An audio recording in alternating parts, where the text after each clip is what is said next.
There we go. All right, we are live. Sorry about the brief delay.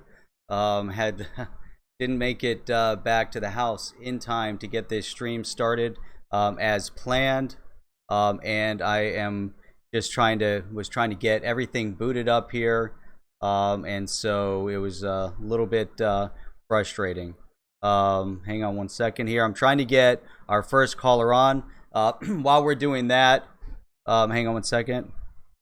Sorry, I'm going live and I'm just trying to get our first caller of the evening on here for open mic night. We're gonna have Jerry Hall on. So I'm looking forward to having him log in here in a second. So for those of you that are logging in, if you're watching in the replay, I always like to take a few minutes, try to sort out any of the minor details. In the meantime, let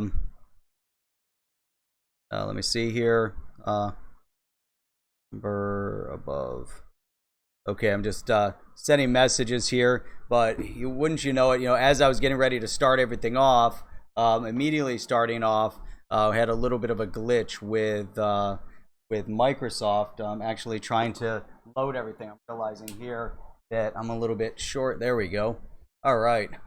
I was short one light, and I realized that there was a little bit of shadow that I didn't anticipate. So anyhow, let me go over to YouTube. We got really a great show lined up for tonight. I'm really looking forward to having Jerry Hall on, and hopefully he'll be able to call in here in a second.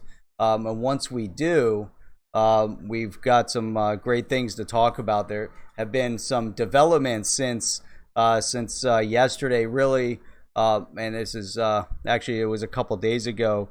There was a draft bill proposed in front of the Financial Services Committee that is relatively anti digital asset, anti crypto, and that's what we're going to discuss. That's definitely what we want to discuss. So looks like we've got Jerry Hall chiming in. Let me switch over and add him on. Okay, I'm going to log in, and here we go. I believe we've got Jerry Hall on right now. What I'm going to do is hide myself, and Jerry, you should be with me right now. I am. Hola. Hola. How are you? It's good to have you on. Just going through. Well, thank you. Yeah, I just want to make sure everything looks good. Just trying to open up YouTube here. Sorry about all the delays. I was just letting everybody know things always seem to happen as you try to speed through and try to get things together as fast as possible. So we've already got 16 people bouncing in to watch, and just trying to work through some of these technical glitches. I'm glad, Jerry, that I was able to get you on right away without any major incident. So yeah, well, I'm also thankful. Yep.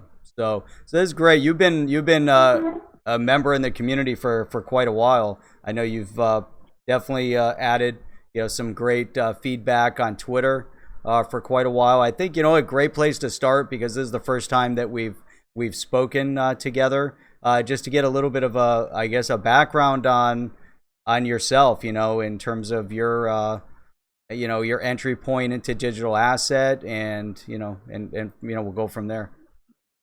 Sure.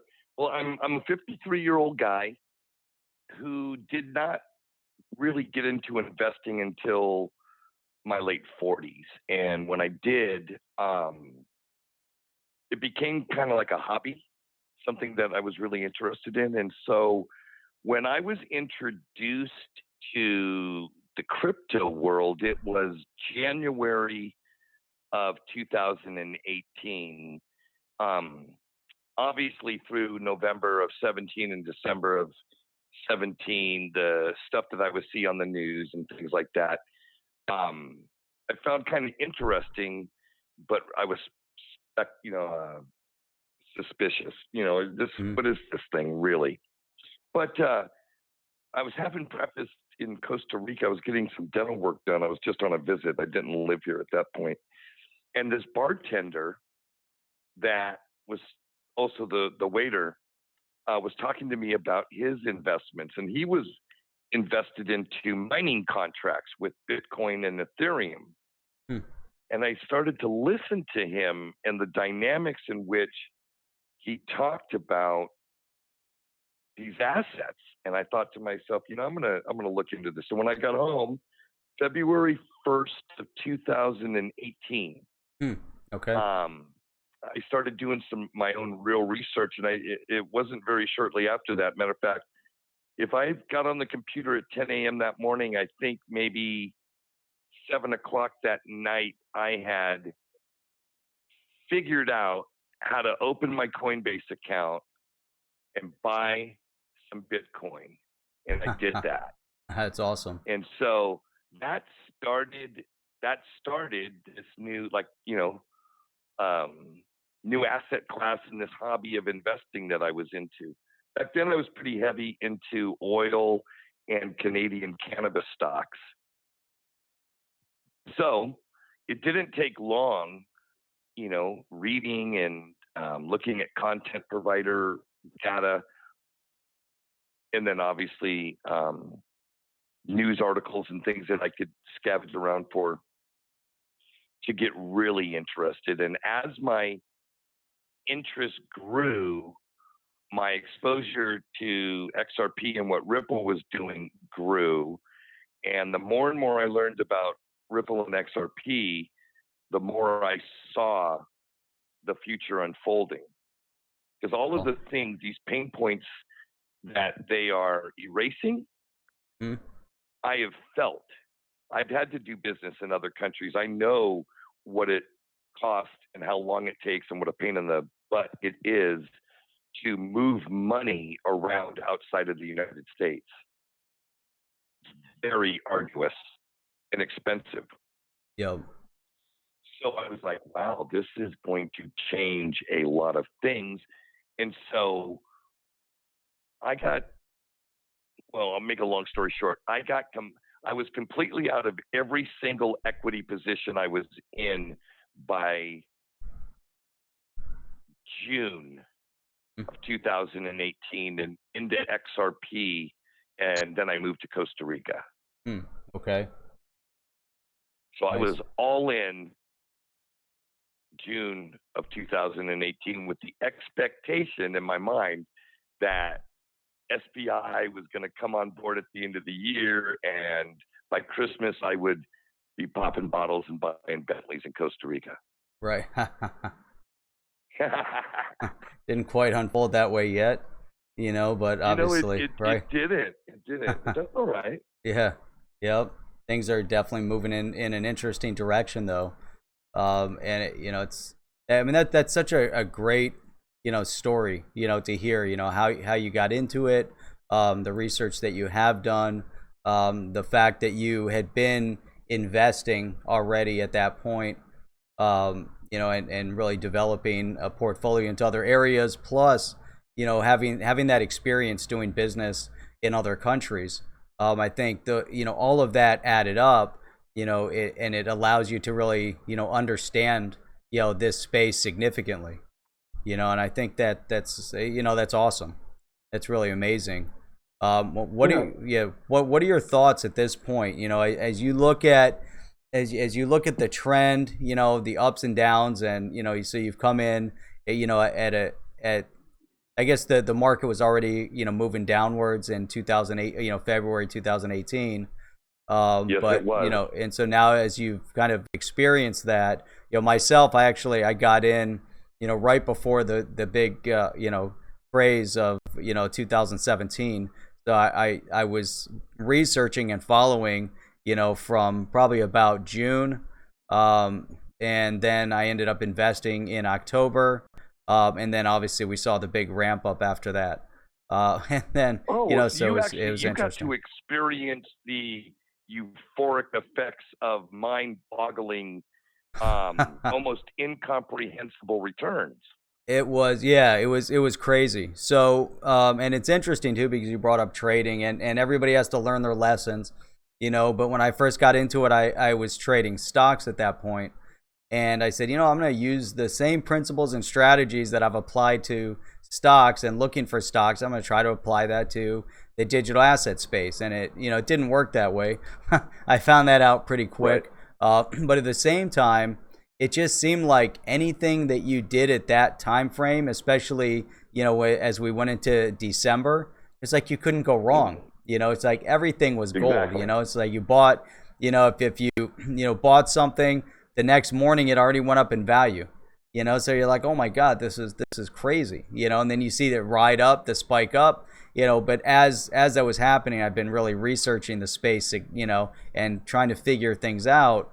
And then before the big ramp up, I discovered Ripple and discovered XLM and Stellar, and I was trying to look at the payment space, and that's really where I saw same thing as you're mentioning. You start seeing here's amazing potential. Here's the real world use case. Because like I was doing business in other countries, and experiencing the hardships. So Oh, it's but yeah, horrific. yeah, and it's kind of crazy. So hey, just real quick, I just wanted to just acknowledge everyone that's bouncing in here. Really appreciate everybody bouncing on. Sorry for the late start. Wanted to get on at 8:30. We started at 9:40 this evening. But we are on. We've got 42 people in the chat. Brad Kimes popped in to say hi to everybody. Glad you're on, Brad. Really appreciate you coming in. Appreciate everybody else for participating in the stream as well. I've got Jerry Hall on with me, all the way in from Costa Rica. And Jerry Hall has definitely been a very active member of the Twitter community. See him on there, quite often. I'm sure all you guys have as well. We've got WB on here, preaching his Chinese bamboo, and he also came out not that long ago as the original Yeti Nakamoto with his and splitting off the Yeti coin with the YYV. So just wanted to put a little plug in for that, just in case anybody missed that action early on. So let me see here. As we go down, I'm just looking up here. Appreciate any all of the moderators that are kind of taking any issue with anybody that might be trolling through. I'm just looking at the top. Appreciate all that. Let's get back to it. Let me ask you. As now that you're experiencing, a lot. We're starting to see some of the ups and the downs of this space. What are your thoughts at this point? Well, okay, so like my view on the overall market right now today is, here we are again with another incredible opportunity because none of the fundamentals of the assets that I'm in love with have changed at all. Mm, XRP is my numero uno holding. I got some dabblings and some other stuff, but XRP is my, that's what's going to make or break my life is the XRP. And there's nothing. Matter of fact, it's stronger now than it ever has been from a fundamental standpoint, right? right. Yet the valuation in the market today doesn't reflect that. So this is just like another one of those like afternoons. You go through the house, you pick up all the cushions, you get all the quarters together. Maybe you got a couple dollars in the glove box of the car, and you go get as many as you can because this price is phenomenal. Yeah. Now, Yeah. you know, this now you it's funny because I hear people talk about how they see or feel about the market all the time. And the truth of the matter is I'm just another knucklehead. But my experience in the traditional equities markets for the time that I traded and the time that I've been an investor to try to carry over any of the methodology or thinking or fundamentally the way you fundamentally approach something and would value something doesn't none of those things seem to apply in this market. this market doesn't have a rhyme or reason. This market doesn't seem to value, how do you say it, capital in the form of relationships, partnerships, contractual obligation, et cetera, et cetera, et cetera. It's really the strangest thing that I've ever been a part of. Yeah. You know what I mean? So it's hard to talk about, how I feel about it. I tried to stop having feelings about this market. What was it? Somewhere around November, December of last year, when we were getting down, we were, staying in that 25-cent range. Right. Yet X-Rapid had launched, right? Had launched with 3 corridors or 2 corridors with 3 different companies. I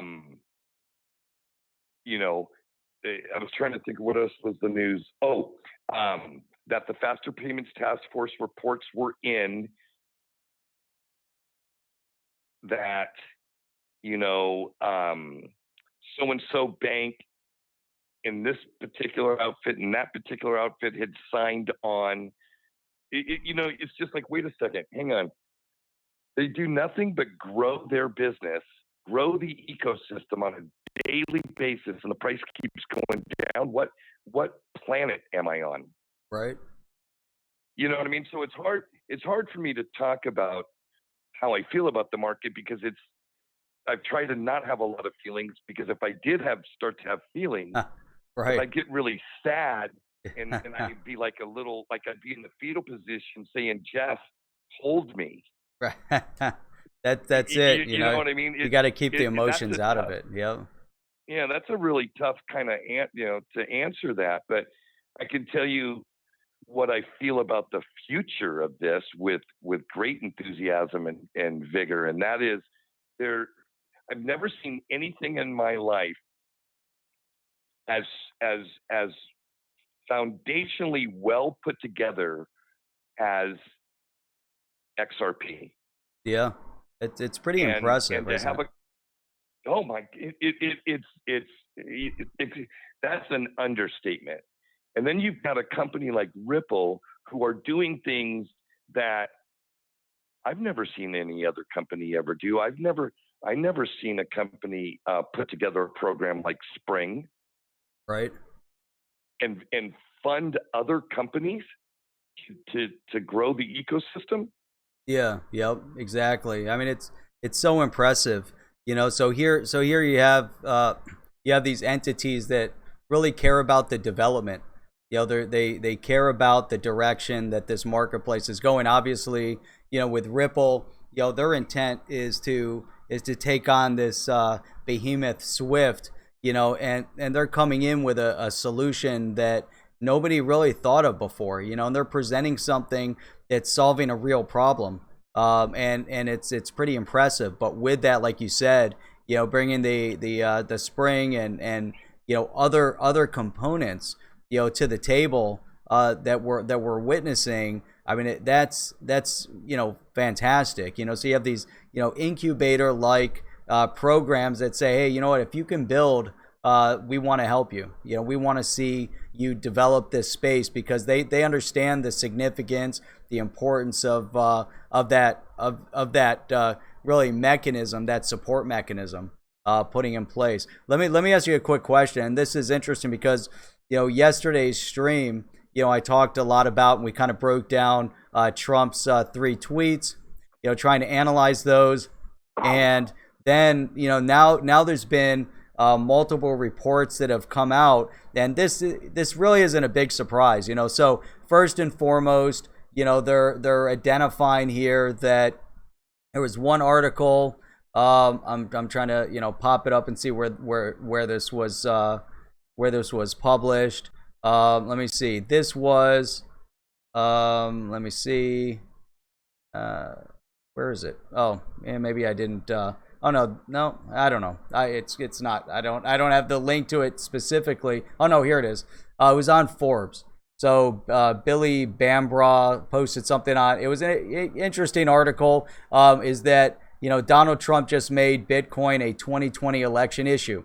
That's number one. So obviously we went through. We kind of analyzed yesterday. his thought process of everything that he presented. Yeah, we presented the case. Now, obviously, yes, it has been elevated to a 2020 campaign issue. It'll be really amazing to see some of the other candidates coming out and debating this issue. Now, at the same time, the Dems on the Financial Services Committee, and I dug down as much as I could. I didn't really do a huge amount of research into this yet, but my assumption would be that the Dem on the Financial Services Committee that is anti-crypto is led by Brad Sherman, known as the Shermanator.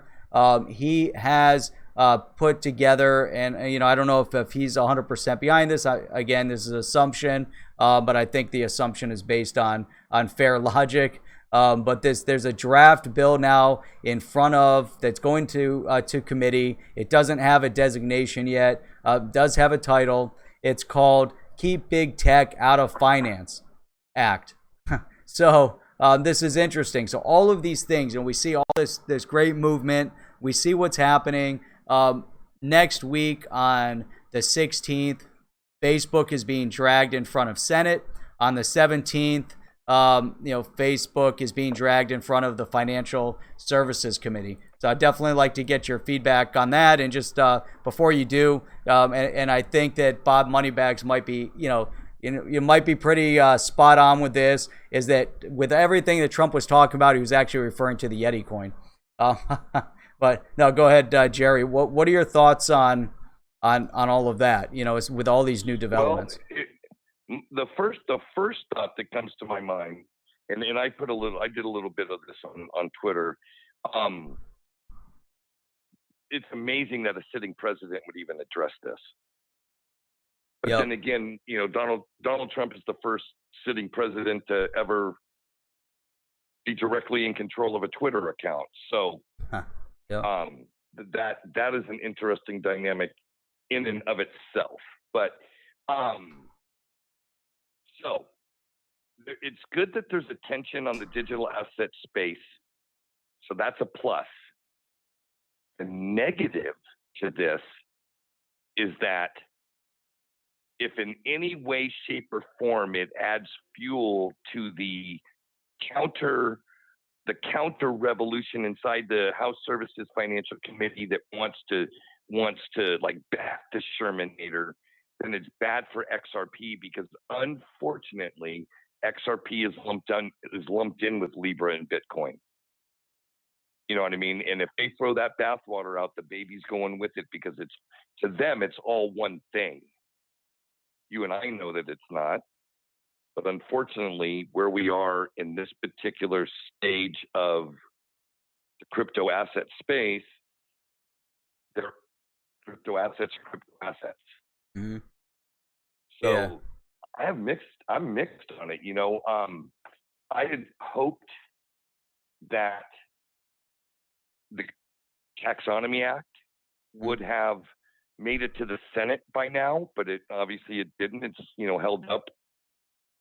And that's a drag. And still sitting in the Financial Services Committee. Thank you for all your time and effort, and guys like Chip and everybody that keeps bringing attention to that. I'm somebody that has done, 30, 40 different tweets to Davidson and his crew on that exact issue, sign petitions on that issue, whatever I can physically do, or even in the support capacity to help that happen. So thank you for all the time that you put on that, because I know that's a talking point. Yeah, for your channel, and that's wonderful. Yeah, I definitely appreciate that. Yeah, I try to keep in touch with them on a regular basis, because it's important to hear from them what they're doing. It's important to provide as much feedback as we can provide to them as well, from the community level. As soon as Chip gets back here, hopefully within the next week or so, there's some things that we're working on. But my plan is that we're all gonna get another group together, and we're gonna send out another series of videos. We kind of have a little extra time now because of this whole Facebook Libra thing. Put a little kink in in the Token Taxonomy Act mission that was about to get passed through the Financial Services Committee, and Maxine Waters was open to it. They were making some huge strides, and then this whole Facebook Libra thing came up. To me, a lot of this stuff seems orchestrated, planned. It's not happenstance the way things are unfolding.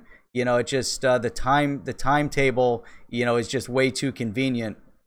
Where you have the Federal Reserve Chairman in front of the hearing on the Faster Payment Task Force, and plugging away on that. Why the Federal Reserve and the government isn't really living up to what the report, what the task force recommended, which was a faster payment solution by 2020. That's interesting. Right. They called them out on that. Whereas we all know there's a Ripple sitting on the sidelines, with RippleNet, which is a faster payment solution.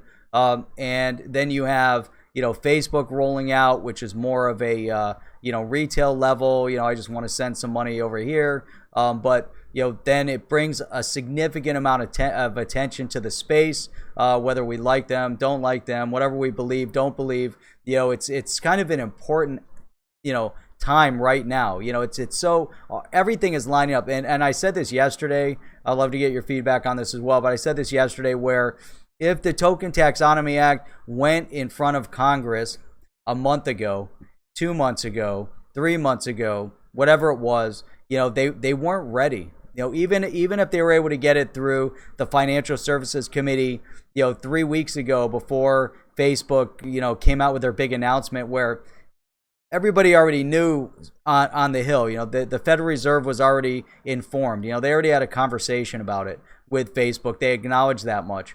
But again, had this gone to Congress, there weren't enough people within Congress that were open to this discussion a month ago. Now they have no choice but to discuss it. They have no choice but to learn about it. And then Trump ups the ante, so he doesn't necessarily come out against. Again, we analyzed it yesterday, which in my opinion was all a net positive. At the same time, he can't come out in favor of it, because if he came out pumping it, then the Democrats 100% would go against it. You're right. So it's definitely a strategic play. But at the same time now, you start seeing some negative moves, by the Dems, in the Financial Services Committee, that are that really, trying to target this whole Facebook thing. But there's so many moving pieces right now. How is it that it all happened right now? But now the timing's perfect, because now everybody has to learn, everybody has to understand. And now when this dust settles and it comes back to the Token Taxonomy Act, now all of a sudden everyone's like, oh, okay, we get it. We see the significance. What are your thoughts? Well, here it all starts. Okay, you said it. They're forced to learn, which is a little different than if you seek out learning, right? When you seek out learning, it's a completely different context than you need to get up to speed on this. Those are two different places to come from. So there's that. Then there's this. Where are they going to get the information from? I would love it if it was Ryan Zagone going to the Financial Services Committee and doing a 3-day workshop with a couple of the Ripple engineers. I'd be that, but it could be some knucklehead. See, we don't know where they're going to get their info from. Well, I can tell you they actually had they actually had some very well informed people coming there, and this goes back maybe a month and a half ago, 2 months ago. They had some very well informed people giving presentations exactly like what you're talking about, and the shame of it is, only a very small handful of people on the Financial Services Committee actually showed up. So when you open up, they had maybe, just like you say, they had maybe 3 to 5 members show up. 3 to 5. That's it. That was the interest level. Now the people teaching were very high level and were teaching the right way. They're giving the right information, but there wasn't enough. Now what I can say and I'm convinced of this. I haven't qualified it, I haven't verified it. Again, I'm just operating right now strictly on face value. My intent is to reach out this week and find out more details because there's so much activity going on right now. But when what's her name, Presley, Congresswoman Presley from Massachusetts, was talking, with Chairman Powell, I thought it was really interesting because, although, I don't see eye to eye with her on most things, I thought that, based on her talk track on how she handled this conversation when it comes to the payment space and faster payments and the way, and she got a lot of information out of Chairman Powell. But my point with that is that the terminology she used, the way she said it, what she said was so reminiscent of the talk track on Ripple and RippleNet and digital asset as a digital asset solution for the payment space. So that might be R3 or whatever it might be, because the technologies exist, as we know, the solutions exist. But it was the way she brought that conversation from start to finish. It seemed to me that somebody, from either Warren Davidson's office or somebody else very close to sat down and had a conversation with her, or had a very in-depth conversation with her staff. She was very knowledgeable in that payment space. And again, she didn't come out and talk about digital asset. She didn't talk about the Token Taxonomy Act. Obviously, her focus was really on payments, on faster payment. But it just all seemed, too convenient, and she seemed way too knowledgeable, again, based on that talk track. That's kind of my take on it. What are your thoughts? No, I agree. I thought her line of questioning was spot on, and I enjoyed. Matter of fact, I was very encouraged when I heard the language that she used, and then very discouraged when Mr. Powell responded to her question of, will we have a faster payment system in 2020? He said no first. That was the first word out of his mouth, no. And he said, probably not. Yep. Yeah, no. Yeah, he was very quick with that. I went, oh gosh, darn it. Yeah. Because that's one of these things that we've been hanging our hat on, is that we're in with the Fed, right? Yeah, see, that's the thing is I think, well, at least it's been for me. I'll speak for myself, Jeff. That I went through that report, and then I read the follow-up report, and I was very encouraged. Yeah, I think the faster task force, the report that they delivered was important. But as you saw, the Fed just did not live up to expectation. And I like how he said no, and then she came back basically, well, what have you been doing? Why don't you have anything? And again, her response is basically, or his response is basically, well, we have 5 years. So obviously, really showing that he could care less. But I thought he was really called out, and I'm seeing a lot of great comments popping up here. But this latest one here from Crypto Popo, Powell was lying through his teeth. It will be ready by 2020. He just won't say it. He can't come out and say it. That's right. Even if it is there, he might not even want it to be there. Now, the point that I thought that was interesting with that, she asked a direct question and said, is there any external influence that's slowing it down or stopping you or stopping this faster payment solution for coming forward? Meaning, is Visa or MasterCard or any other payment provider, lobbying aggressively to stop it? And he said, oh, well, with me, no. So what does that mean? And he answered a couple questions like that meaning that they didn't come to him, but that doesn't mean they didn't try to stop it at the Fed level. So somebody, Right. So I just thought it was really interesting, how he kind of sidelines questions and kind of tries to create his own narrative.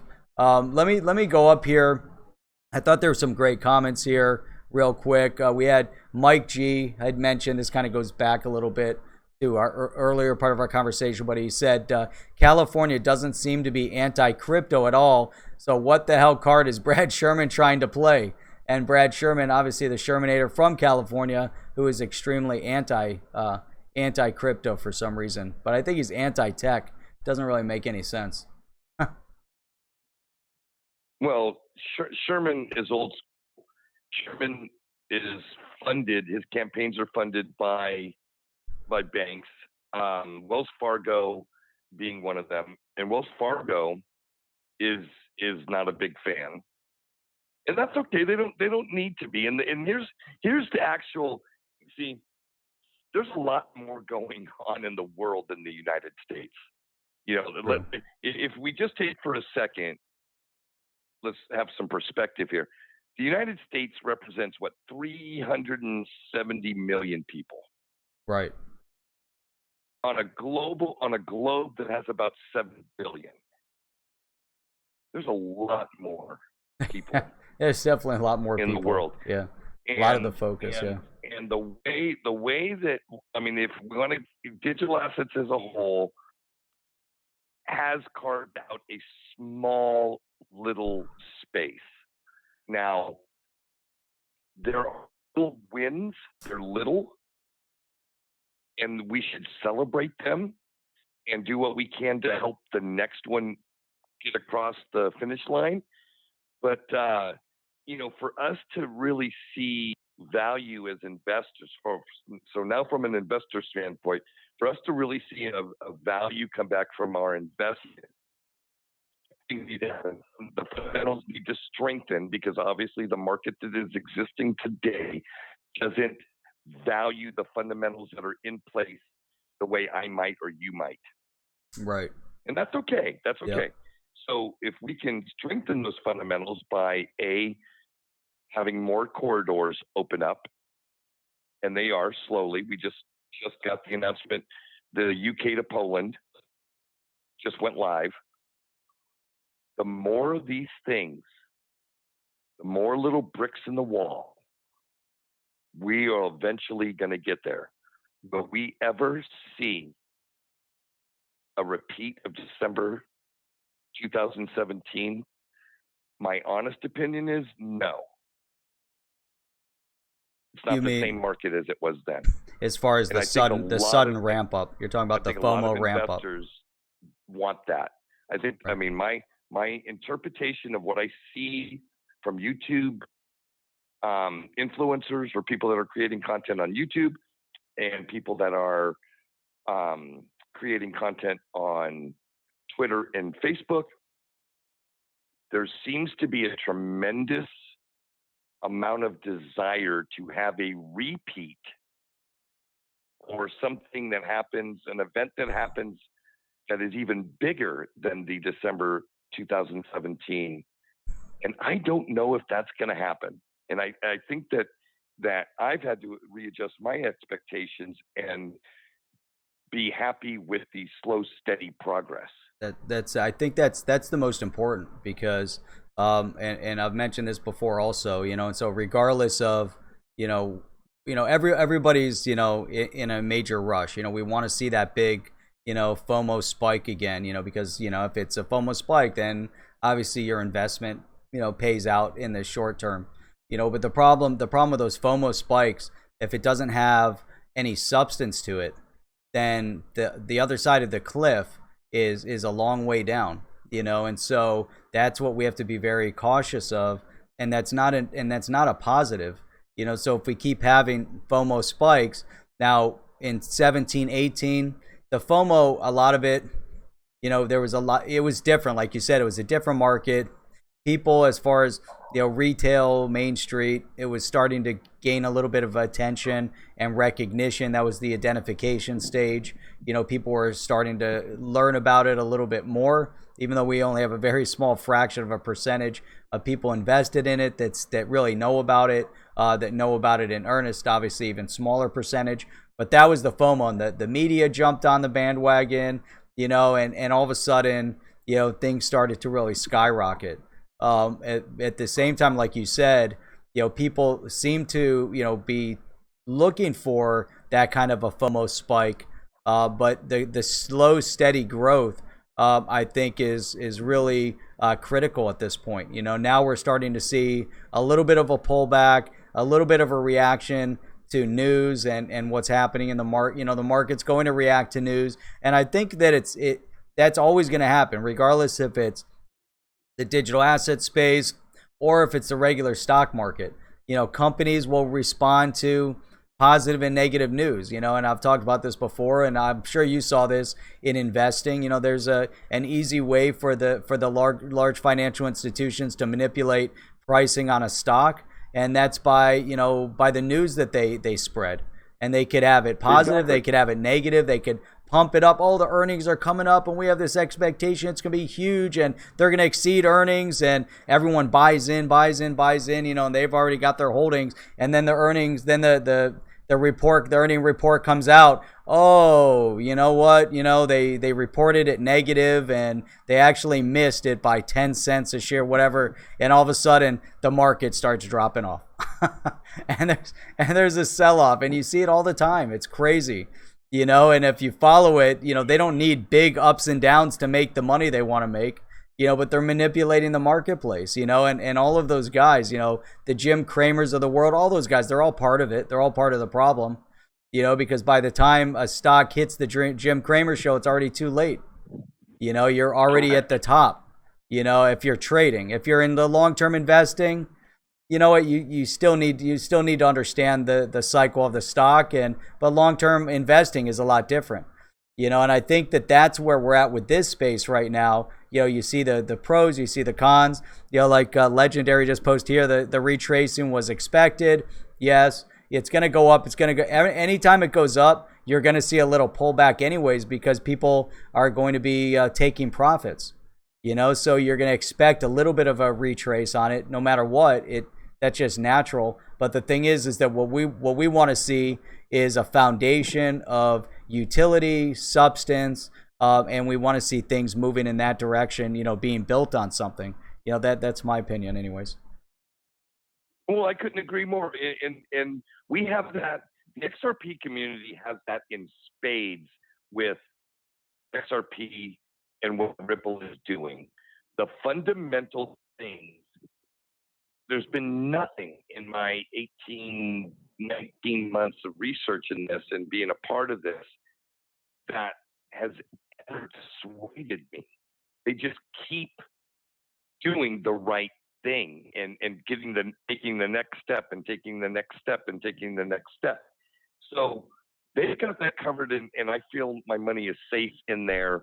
And when it happens, it will happen. Eventually the valuation of this asset, XRP, will distinguish itself, and it will break away from the rest of the digital asset class. And that's wonderful. Obviously, I'd like it to happen soon, but I have to be realistic that there's a lot of other moving parts in play here. You've got a market predominantly of traders, right? Yep. I think we're probably 50% traders, 50% holders, long-term holders. Yeah. And, we do need a large inflow of new people in the space, and we got a butt ton load of that in 2018. Unfortunately, it was very large money, and it was done over the counter. Yeah. And that's interesting. I mean, if you just retraced for 1 second and went, okay, all the OTC money that came into this market last year in 2018, had it gone through exchanges, this market would be up over $1 trillion. Yep. That's a great point. But I think that was on purpose. They can't have that kind of money go into the retail. So moving those sums, especially when they have trial sums, if they're moving, 100 million or, whatever they want to move. I don't know what kind of money they're moving, but they move it into a bank and they're trialing it. They don't want to impact the price point. Hey, I just want to give a quick shout out to Brad Kimes, man. I really appreciate that. He just threw over $10. His comment on this, all the fundamental news for Ripple can't reflect in XRP price. If it does that too soon, it could be considered a security or a dividend. They know when it'll be safe to launch, basically. And he's just saying, great job, guys. Yeah, I really appreciate that, Brad. Great comment. Well, Brad, let's take 2 seconds and celebrate the absolute gem that Brad Kimes is to the XRP community. Yeah, I agree. He's done a phenomenal job. Just absolutely outstanding. Well, there's word on the street that it's basically Mrs. Backup that's running the show, and that's totally cool. And I just wanted to say thank you, Mrs. Backup, for letting Brad come out and play with us. Yeah, right, exactly. Yeah, Brad's just the pretty face in front of the camera. Is that it? No, he knows I hope he knows I'm just teasing. I'm sure he does. Yeah, yeah, but he's absolutely outstanding. He said, "You're right, Jerry." So, hey, if I can take a second, I know you didn't ask this question, but I'd like to ask you a question. Okay. If that's okay. Yeah. Given your exposure and the amount of time and effort you put into the Token Taxonomy Act, are there other vehicles to include the community into, i.e., I'm thinking some kind of internet petition, I'm thinking some kind of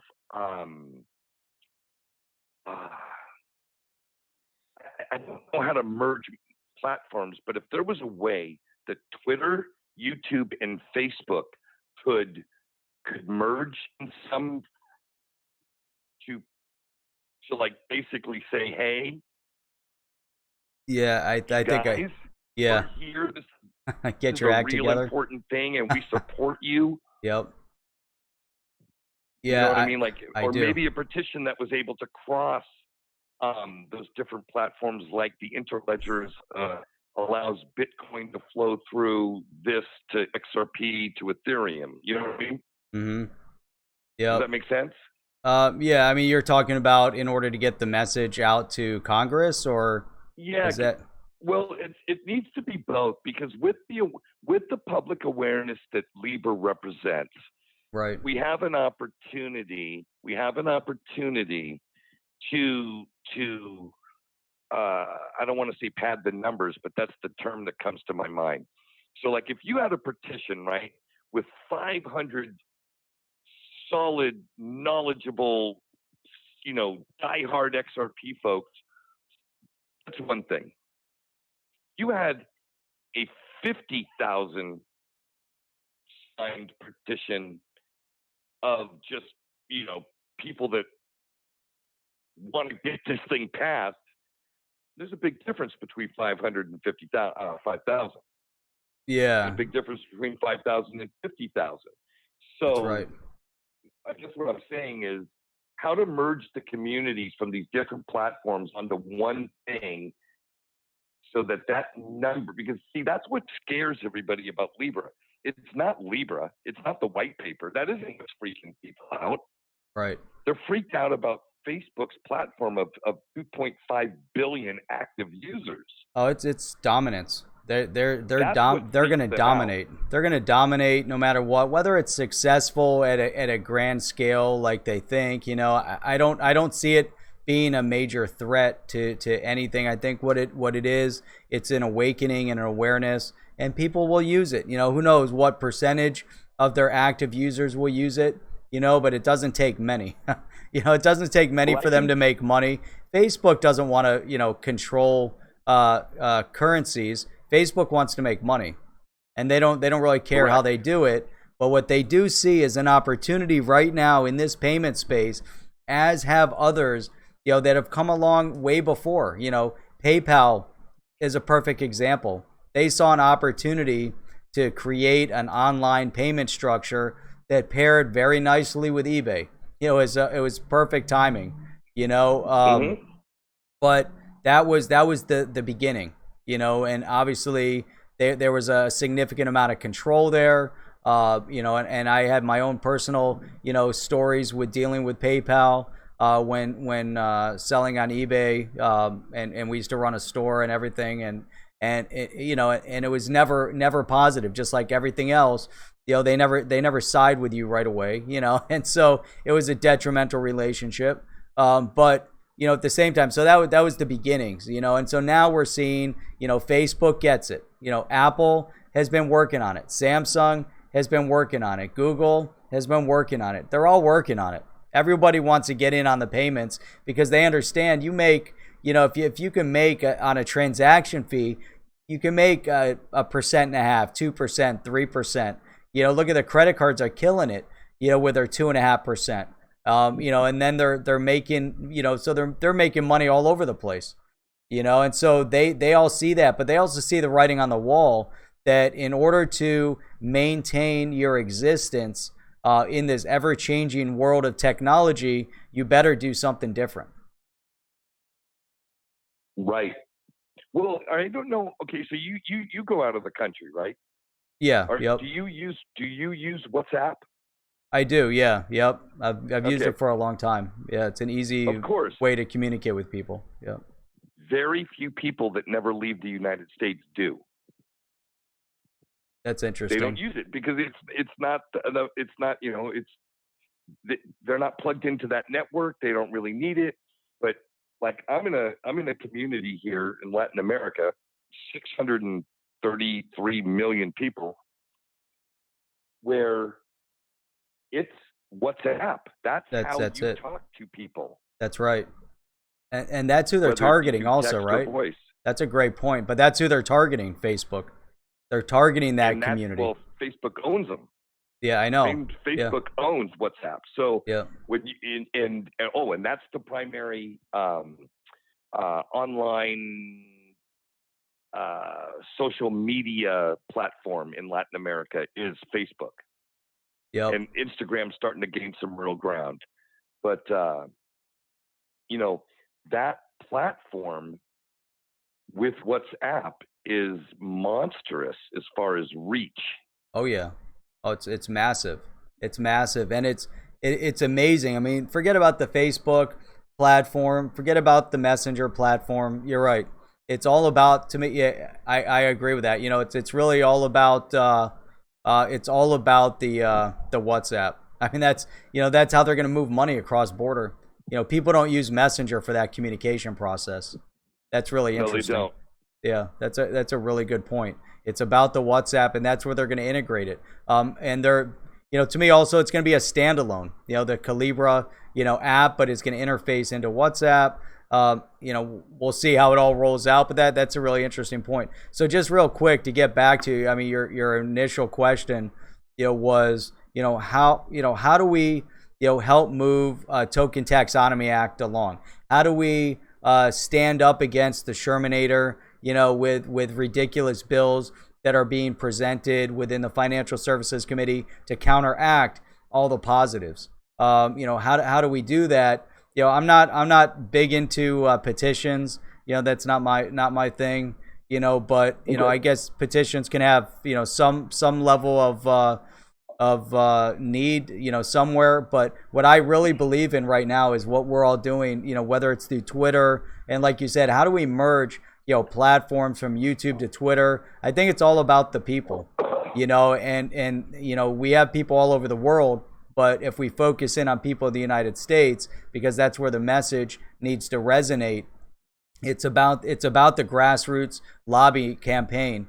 We've already got the big guys, the big companies, the Ripples of the world that are lobbying and petitioning at the high level, coming in and meeting with Congress on a regular basis. They come in often, so we need to come in from our level, from a grassroots perspective, do the outreach, maintain that communication, just like, I've been doing up to this point with Warren Davidson's office, making sure that we understand what their needs are, to help educate others and provide them with that information. I think when From a Twitter perspective, Twitter is amazing because all these guys seem to monitor Twitter and they live on Twitter and they don't have huge amounts of responses and comments to their tweets.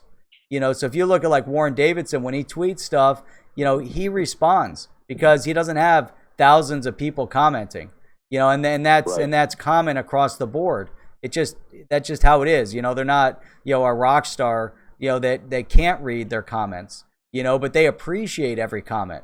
Because they're out there. They want to run for reelection. And then they're all going to run for reelection here coming up pretty soon in Congress for the House, and so they're monitoring those messages.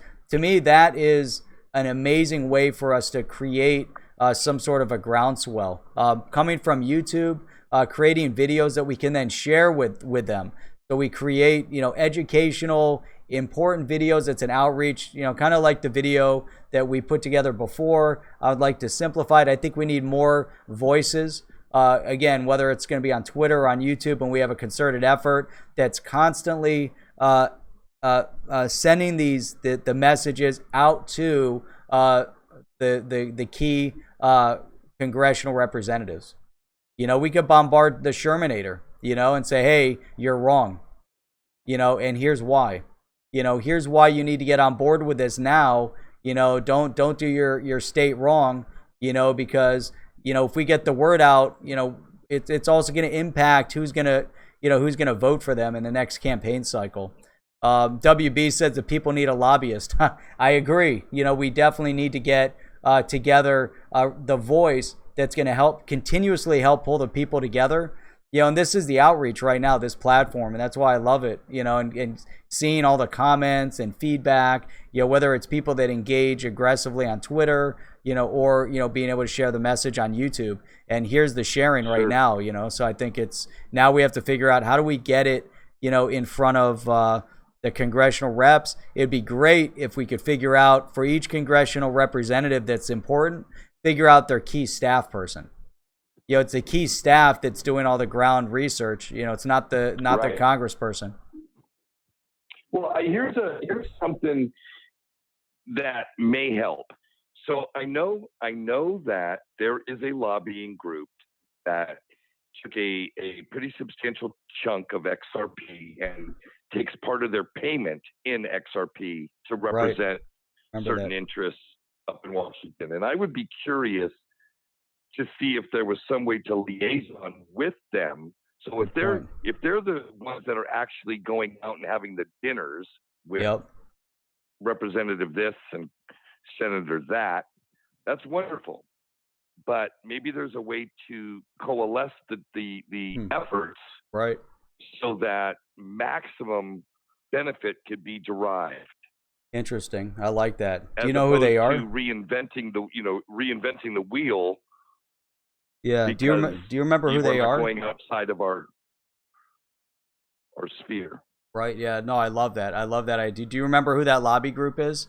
I remember hearing about it as well. But I don't think that it would take that long to figure it out. The internet is a wonderful tool. Right. Exactly. Maybe somebody listening has that info, but that's a phenomenal idea.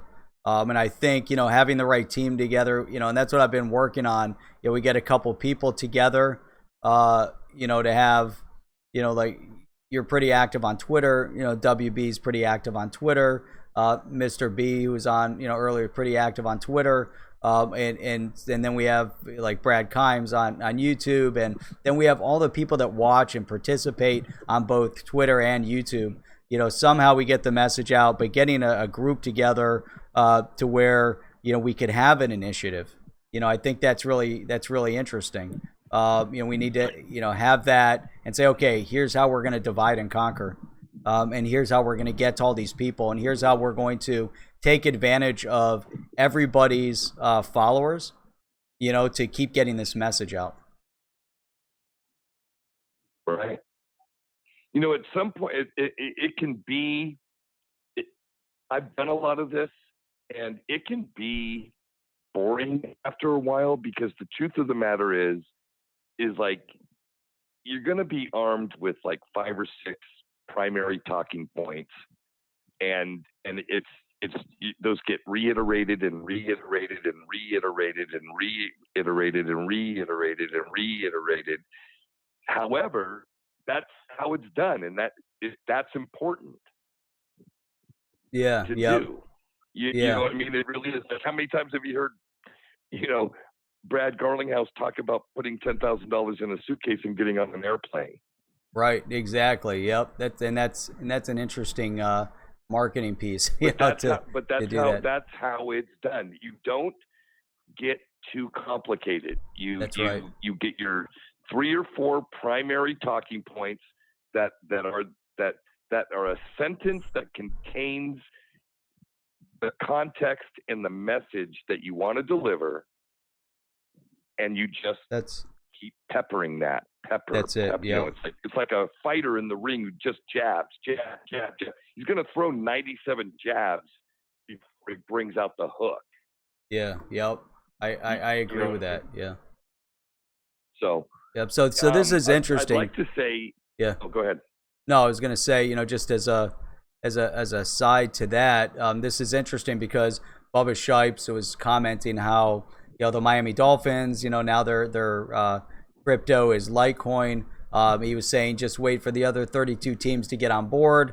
Multiply that number, but then he went down. But that was interesting from a sports perspective. But getting the word out, and it's interesting whether it's going to go to other sports teams or even getting it to Congress from this perspective.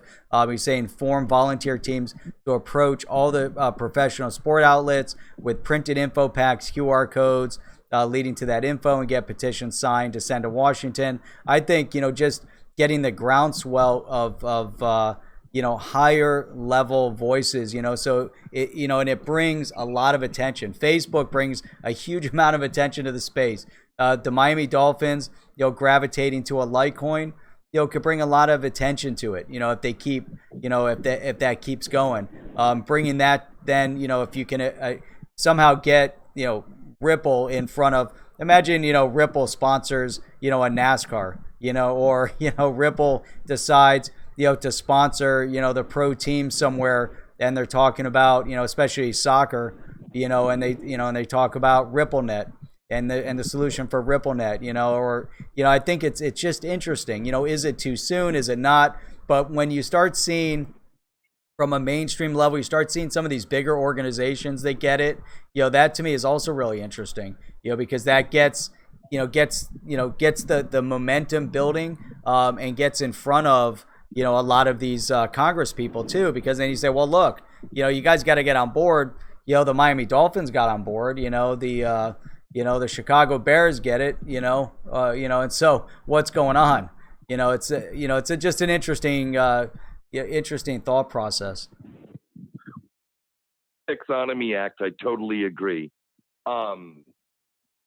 Because, well, number one, Litecoin, Bitcoin with its Galaxy Digital, you got to remember that those are digital assets that are consumer facing. Yep. Litecoin, it was designed to be used as a medium of exchange. Right. Okay, that was what Bitcoin was designed for initially, but we now know because of the tech that it's really better a store of value, i.e., gold. XRP that's never been what XRP was supposed to be. XRP was never designed to be a medium of exchange for a customer to pay for a service, although it's perfectly suited to do that. It's designed to convey value across the world, and nobody else is, nobody else can come close to that. So I would think we will never see Ripple sponsor NASCAR. Right. I don't think that'll ever happen. And Right. I'll Yeah. be honest, I'm totally okay with that. Right. You know what I mean? I'd really love to see them sponsor small market makers. You know what I mean? I'd love to see, like, for instance, I don't know what your knowledge of the globe is, but when the EU came into formation, what it did is it combined those 13 countries to basically one currency, and that changed a lot of things. Well, I'm in a part of the world that I have 19 countries. They all speak the same language. They all generally have a lot of the same cultural stuff for the most part. I mean, there's little differences here and there, but they're all very segregated Right, that's because true. of their national currencies, right? Yep. And their national currencies in relation to what they are able to export to the rest of the world. And the one kind of differentiating country down here is Venezuela, which has just been absolute chokehold, Mm. is out of the game now. Yep. Their oil's off the table. They're not in the game anymore. That's right. So you've got a bunch of relatively well, segregated countries. Right. Well, what if Ripple was to sponsor a handful of market makers to make markets in all these different currencies and get them under RippleNet? Now, that I would think would be a cool thing to get invested. I mean, if Ripple was going to make an investment to reach out, That would be it. that would be cool. You know, Not that makes sponsoring sense. NASCAR. Yeah, no, I get it. Yeah, no, that makes Let's sense. grow RippleNet. Yeah. Let's get more Right. corridors online. Let's have RippleNet be as ubiquitous as Visa. Yeah, yep. No, I like that idea. I think that, that's got to be the next step. They've got to, think through that. What's that exchange in Mexico? I forget the name of it. They reached out to Bitso. Mexico. What is it? Bitso? Right. So Bitso. yeah, so they reach out to them. Obviously, there's a huge amount of remittance payments that go from the U.S. down into Mexico. That's probably number one as we go south of the border. But I do like that idea. I think it's important. I think that if they can put together a way to sponsor that solution, and they start creating environments where they're fully utilizing, at least two parts of the RippleNet solution. X current and X rapid. If they could do the full trio and add XVIA into there, we haven't heard a lot about that, for a while. You'd be surprised how much small business down here works across borders. Yeah, how many I know. countries trade across borders? Yeah. So I put together a thing called Crypto Espanol, and basically all it is, it's a Twitter platform, Instagram, YouTube, and Facebook, all named Crypto Espanol, all Spanish language, which is its purpose is to just kind of take the information that I'm getting translated to Spanish and send it out. Obviously, I don't do the YouTube channel. I'm getting some help with that. But the idea here is that if we could, and I started working with one of our Twitter YouTubers up there in the United States. Have you ever heard of Sincerely George? Yeah. Yep. Nice lady, Yeah. really nice lady. We just got together and just started putting together. What we're going to put together is a universal wallet for the end user, right? A wallet that is AML, KYC from Jump Street. So the wallet is your ID. Basically, you have your ID embedded in the wallet. Your KYC and AML are all done from the beginning. I like it. You can't activate the wallet without doing it. Yep. That's amazing. All right. So yeah, now I like that. whether it be a individual, small business, or even a bank, now already is compliant. Because that's what it's got to be. The Wild West that we all came up in can't continue forward and be successful. We're going to have to get in line. Yeah. Yep. You know what I mean? Yeah, and I love this. I like this idea, this universal wallet. I like, the idea that, especially if you bring it to, you're branding it, the Crypto Espanol, getting the word on the street, helping them see the way forward. So many of them, like you said, are doing cross-border payments. So many of them are doing business overseas. Obviously, it's very, very important. I've done a lot of business down in Latin America, and it was always difficult, doing business anywhere in the world due to currency exchange, currency valuation, fluctuation. There was always issue. Oh, it's a nightmare. Dealing with letter of credits and all sorts of things, just always a Pardon me. disaster, So I think, yeah, I definitely see the benefit in that. I mean, that's a phenomenal idea. I really like that idea. Well, we'll see how it goes. Everything's, a step by step by step kind of thing. But Yep. the idea that in today's, we all have access to the world through Hmm. of information, and we actually all have access to the world of finance. It's now just a matter of working out some of the kinks to make it easy. Yep. Right now, it isn't easy, but it's there. Yeah. Huh. No, that's great. That's great. Yeah, so we're in exciting times, Jeff. Yep, I agree 100%. You know Yeah. what I mean? Yeah. And you have opportunities now really to take advantage, of this growth space. And that's where, I find it even, more interesting, from whether it's from an investment perspective. Hey, we got crypto seafood just popping in. Appreciate seeing you there. Oh, Um, speaking of yeah. investment perspectives, Yep. Brad Hines, Right. come on in.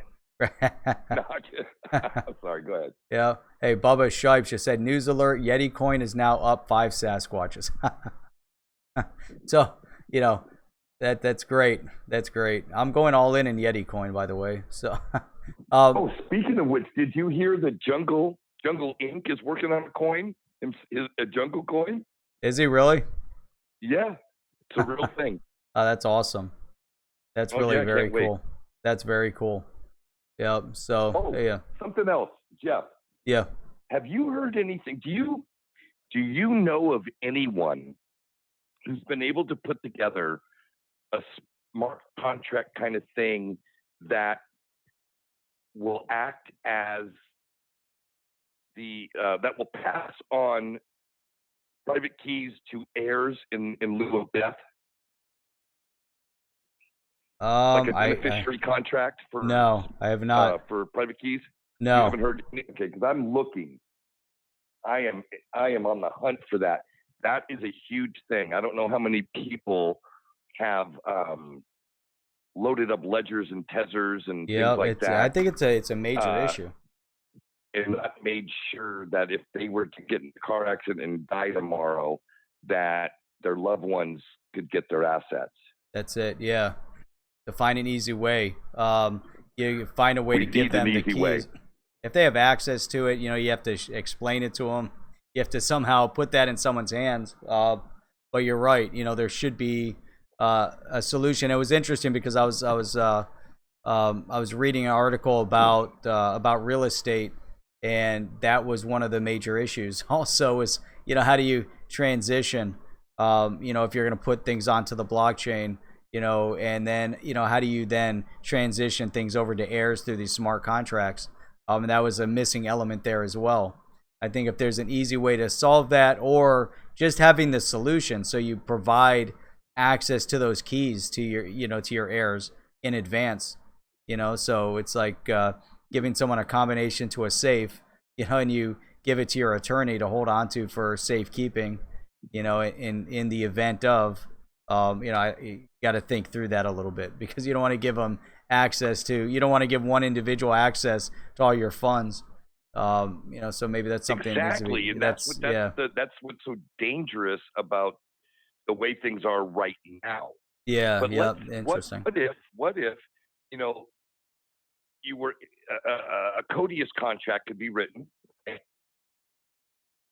that the only thing the Codius contract would have to be given after you've written it is a verifiable proof of death, i.e., a legitimate death certificate. Yeah, yep, and you put that in there. And because that way I could control, like I set up the thing. Okay, these are I'm the one inputting the private keys. Da da da da da da. You lock it up. Boom. And the only way this opens is if my death certificate is presented to blank. Is I right, feel yeah. totally comfortable with a lawyer Doing that part. being able to present a death certificate. Right. No, I like Not that. necessarily holding my private keys. Right. Right. Yeah, I like that. I think that that's interesting. I do. I'm just Yeah. I'm not technically savvy enough to know how to write something like that, but I hope Yep. somebody does someday soon. Yeah. Because I'm Yep. getting old, man. I'm Right. 53. Yeah, you got plenty of time. But we need to That's figure. true, but you never know. You never I bet know. you could. I wonder if anybody said that to Matthew Mellon. Right? Yeah. No, good point. Hey, don't worry about all that stuff, Matt. Right? Yeah. You got plenty Exactly. of time. You're only in your 50s. Yeah, exactly. I agree. Yeah, no, that's a good point. No, I know this is really important. You know, this is probably you put that at the top of the list to have a solution. Creating a CODIAS contract, I like that. You know, I like having some form of a mechanism in place to support that. You know, I think that's going to be outstanding. I hope You know, PolySign is doing something like that. PolySign, yeah, I mean, there's a lot of interesting companies out there. You know, I think that bears a little bit of research. You know, get into that and Mm-hmm. see what's happening. What you guys are doing with the Crypto Espanol, I think is pretty amazing. What you're doing, you know, down there, you know, bringing out the educational component to roll that out. I definitely want to talk to you more about that offline. You Oh, know, no and worries. then I Anytime. think that's really interesting. I want to know more about that. I want to. We're coming up here almost at 11 o'clock here, our time. So I was gonna wrap things up. This was, you know, absolutely outstanding. You know, having you on this, I thought this was a phenomenal call. You know, this is one of the reasons why I want to do these open mics on Sunday like this, and getting, you know, one person on or multiple people on to talk, and you know, people that we don't normally hear from, you know, that are more on the Twitter side. You read but you don't hear, you know. So, you know, I was super, you know, excited, you know, when you said, you know, you wanted to be on, and I thought, you know, the conversation tonight was outstanding. Well, thank you. I thought it was too, and I applaud you for making a space available for a voice outside the main consumption field. Yeah, yeah, that was awesome. And sincerely, George is on. Says I heard Jerry Hall was out here. We got Oh, yeah, hey, George, yeah, I mentioned you, George. I talked about you, yeah, but only good things. Only good right. things. Yeah, so yeah, so we got sincerely George on, and yeah, so like I said, you know, I definitely want to know more about the Crypto Espanol initiative that you're working on, and you know, we can talk more about that offline. Love to have you back Sure. on again. I think it'd be outstanding. You know, just outstanding. You know, there's a lot more to talk about in this space. So Well, give it a month or two, and maybe you can have George and I together. that'd be great. Yeah, I would like that too. Yep. And then hopefully, you know, Chip and I are working on a project. We're hoping to roll that out here pretty soon. And so that, you know, there's there's a lot of great things that are happening in this right now. You know, this is it's really great. So, um, Oh, Jeff, yeah. a quick question. Quick question. Has anybody today shook your hand and said thank you for all the time and effort that you put into this?